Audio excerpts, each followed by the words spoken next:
नई दिल्ली। देश में कोरोना महामारी की दूसरी लहर अपना कहर बरपा रही है। इससे निपटने के लिए केंद्र सरकार लगातार कदम उठा रही है। लोगों से मास्क लगाने और शारीरिक दूरी बनाए रखने की अपील की जा रही है। इसके बावजूद कुछ लोगों को यह बात समझ नहीं आ रही है और वो लगातार इसकी अनदेखी कर रहे हैं। केंद्र की हालिया रिपोर्ट से यह बात सामने आई है कि देश की करीब 50% आबादी ऐसी है जो मास्क नहीं लगाती है।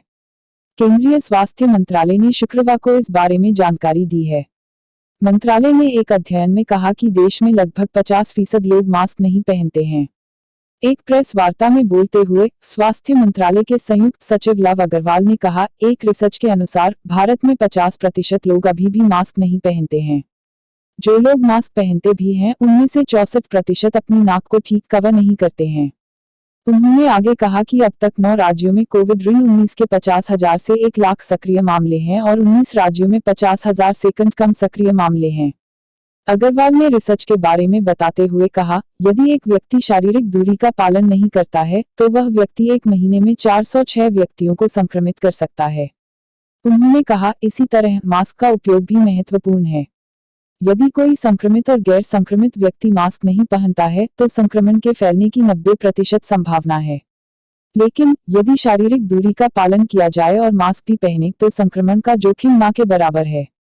उन्होंने कहा, अध्ययन में यह पाया गया कि 25 शहरों में 2000 लोगों में से 50% लोगों ने ठीक से मास्क नहीं पहना है। मास्क पहनने वालों में से 64% देश में कोरोना के बढ़ते मामलों से प्रभावित 10% लोग 54 तक ही मास्क पहनते हैं और 2% लोग मास्क को गर्दन तक रखते हैं और सिर्फ 14% लोग ऐसे हैं जो गांवों में ज्यादा को कवर करते हुए ठीक तरह से मास्क पहनते हैं। केंद्र सरकार के मुख्य भारत में संक्रमण के 24 घंटे में 2,59,591 नए मामले दर्ज किए गए हैं और 4,209 लोगों की मौत हुई है।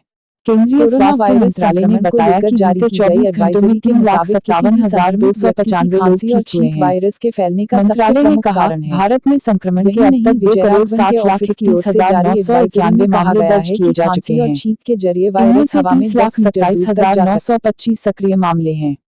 वहीं भारत में कोविड-19 संक्रमण से अब तक 2,91,331 लोगों की मौत हो चुकी है, जबकि ठीक होने वालों की संख्या 2,27,12,735 हो गई है।